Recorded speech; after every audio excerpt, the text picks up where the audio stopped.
A story, when said, can be like medicine, and traditionally, stories belong around the fireplace. Turn off the lights and let these words be heard. 9/11 before and after. 9/11, where was he? What was he doing?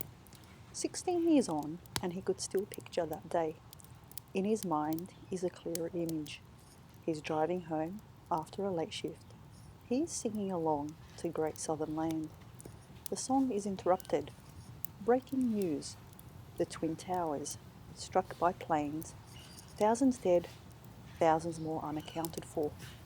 He pulled over. The Twin Towers. That was New York. This was before iPhones. Now he could whip out his phone and check the news to get the facts right. Instead, he held his Nokia and wondered if it was too late to call someone to check if anyone else had heard the news. His mind seemed to be swimming and he needed something solid to touch. New York? But New York is New York. It is untouchable. He must have put on his indicator and driven home. His memory after the news is blacked out as if censored. He pulled into the driveway. He thought, go turn on the TV. There was no need. His mother was up. He said hello. She stared at him, trying to place him. Yes, he is my son. He was not the only one scrambling for a reference point, for solid ground. On the screen, the plane strikes the tower, the brown haze of smoke, then a tower collapsing, and then replay. The 5 channels were playing the same footage. A plane, then a second one. Smoke, screams, the collapse. Later, he would see the world clearly. The power of hindsight. There was the world before, a line, and then the world after. The next day, he went to class. He was on his way to the prayer room when he ran into his friend. Ordinarily bearded, he was clean-shaven. He said, "Aren't you coming to pray?" "I'm going home. A lot of us are. I don't think there will be many at the prayer room today." Sure enough, only 5 guys showed up. One of them led the prayer. Despite the largely empty prayer room, they stood closer together. Their shoulders brushed often, or else it was his imagination. At his next shift, his manager came up to him. In the 6 months he'd been working at this warehouse, they had spoken twice and exchanged hellos a further 5 times. His manager faced him. "You're a Muslim, right?" "Yeah." "Crazy business with the Twin Towers." "Yeah, it is." "I really can't stand terrorists." He froze. Later, as he was driving home, he filled in that blank space of time. He could have said, "Neither do I," or "They're crazy people," or anything. The truth was he froze, and he would freeze again and again in the coming years. But freezing, he would eventually realize, does nothing. It is not a response. You can't unexperience an experience or unrecord a memory. And still, his manager stood waiting for him. He was frozen and couldn't change that, no matter how many times he worked the memory. Finally, his manager said, "You're not a terrorist, right?" He blinked. He stared at the clock on the wall.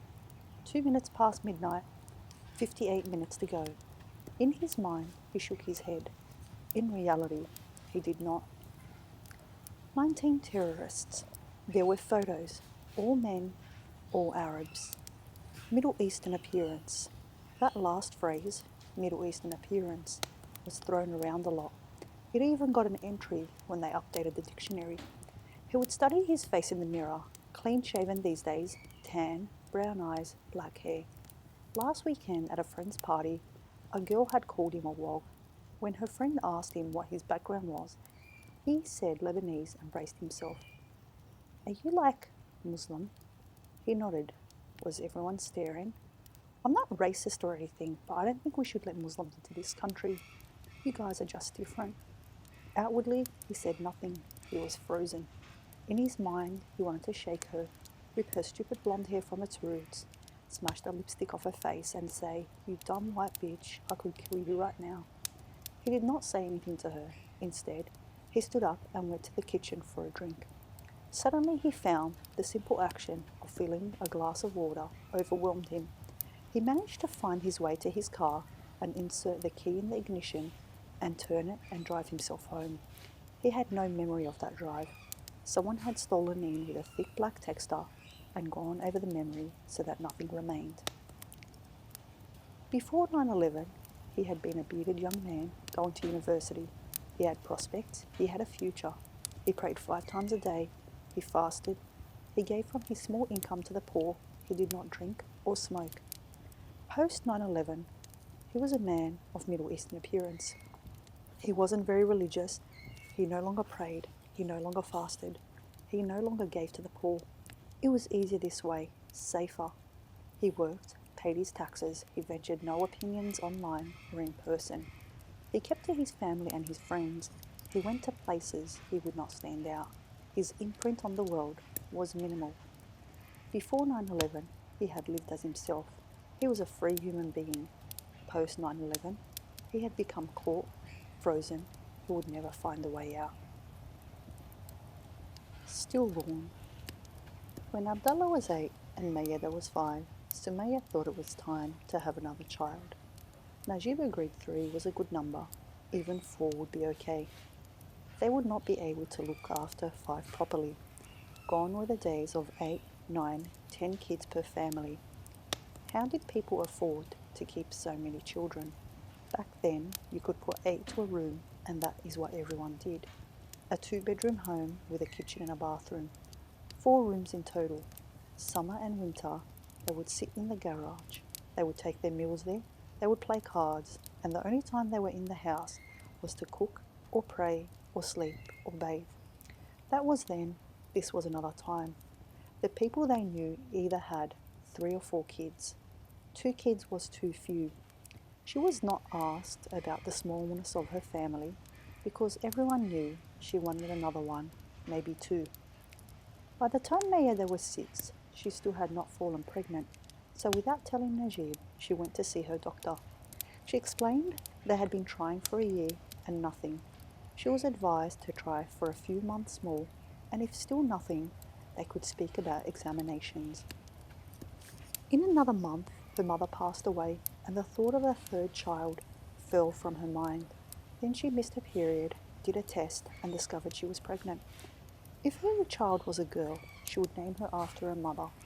If it was a boy, she would choose a name close to her mother's but suitable for a boy. She went to the doctors for a checkup. She could not keep her hands from her stomach. She didn't show much yet, but she could tell this child would be different. It was her 3rd checkup. The doctor closed the file and turned his chair to face her squarely. Sumaya, there are a few issues with this pregnancy. He got out the scans. He showed her the numbers. He made his recommendation. Termination. The decision is of course yours, but I would not recommend you carry this baby to term. It will be a difficult life for this child. She thought of her mother, who'd had 8 children, 2 of them dying shortly after birth. That was the old days. Her grandmother had given birth to 10 healthy children at home. She had not had the benefit of a hospital, pain relief, or a doctor who thought he knew everything. She climbed to her feet. I will not end this pregnancy. The doctor looks unhappy. It was her choice, not his. She went home and did not tell Najib anything about the visit. When he asked her about her appointment, she said it was all good and then she changed the subject. During her pregnancy, people would ask her how she felt, how her scans were, how the baby was developing, and she would reply, fine, fine, and not elaborate. It was her 8th month and she was due to give birth when she knew something was wrong. She asked her neighbour to drive her straight to the hospital because she did not trust how she felt. Her neighbour floored the car and they were there within 3 minutes. They rushed her through emergency, hooked her up to a monitoring screen. Her heartbeat on the top, her baby's on the bottom. Transfixed, she watched the small green spikes and thought it was funny to monitor a life using lines. They put her under. She had no memory of drifting off. When she came to, there was no scream, only Najib unable to meet her eyes. The baby is okay, isn't it? He kept his eyes on the curtain around her bed. Najib, the baby? The doctor says, he paused, You knew the baby was not well and you never told me. I did not want to worry you, she wanted to say. I did not know how you would react. I was afraid of what you would tell me to do. I did not want to lose this baby. I did not want this baby to die. She knew from his face the baby was gone. She should have told Najib what the doctor had told her months ago. She should not have kept that secret so many months. It had weighed on her shoulders. Abdullah, Mayeda, where are they? They're with the neighbours. Jalil will pick them up later. They'll stay with him tonight. We can collect them tomorrow. I did not mean to hide it. I know. Rest now. We will speak later. She thought they would speak of it the next day. That is what later meant. But later would not come for another 21 years after an accident had killed Abdullah. Then he would wake her in the middle of the night and quietly he would cry that they had lost another child. I used to think 2 were enough, but maybe we should have had a few more. Maybe after you came from the hospital, we should have tried again.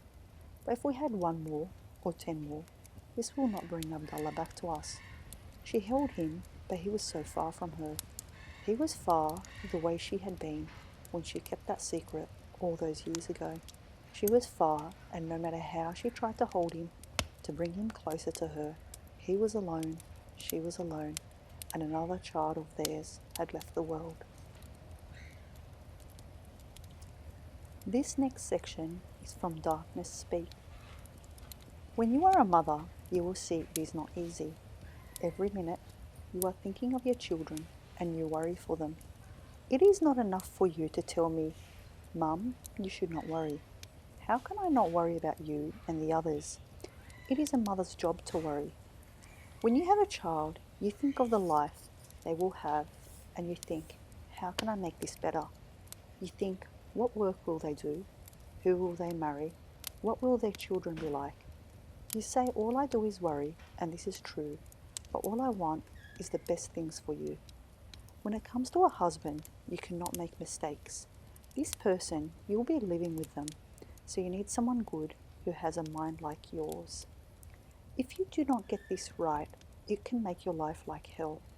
Your grandmother used to say that in hell you will find all the unhappy husbands and wives. There, they will fight forever with no break. Imagine living with one who is like your enemy beneath the same roof. This is craziness, but I see this with the young ones. They say, this one here is the one for me, and it is because they look good. You say, my child, this person is not good for you. And you know that the young ones, they can have a hard head, and nothing you say can make them see different. You speak and speak till your face is like an orange, and this person has bricks in their head. It is bad when it is the boy or girl of someone else, but when it is your own child, it is worse. Once I thought it would be good for Ahmed to marry Lulu. She is a nice girl and she is very pretty, and I would say this to him, and he said, Mum, she is not for me. I would tell him, but she is a nice girl. She will make a good wife. She looks after her family, and you will have many children with her if it is written for you. But he did not listen. Like Mariam did not listen. They kept saying, you are telling us how to live our life, but no, it is not like that. I would be a bad mum if I did not speak, if I let them go to their mistakes when I could stop them. I told Khalid this, and you know what she said to me? You cannot protect them forever. They are your children, but you need to let them go so they can live their lives. You see the problems Mariam has with her husband, and even Ahmed with his wife. At least he has kids, and that will hold them together. But what of Mariam when they have been married 15, 20 years and no kids? What will hold them together then? You see kids these days, they want to be happy all of the time. Where do they get this idea? Your sister, she is like this. Mum, I always want to be happy. But my daughter, you cannot be happy all the time. Mum, you should stop saying that. You kids say it is not for me to speak, but I mean goodness towards you. As you wish to be happy, I wish for you to be happy. And it is not easy when you see your boy or girl have problems. I know people talk about my children, and this makes me very sad. They do not see the badness that touches us today will touch them tomorrow. The stories that you have heard are from the House of Youssef by Yumna Kassab, and they were read by Yumna Kassab. The book is available through Giramondo.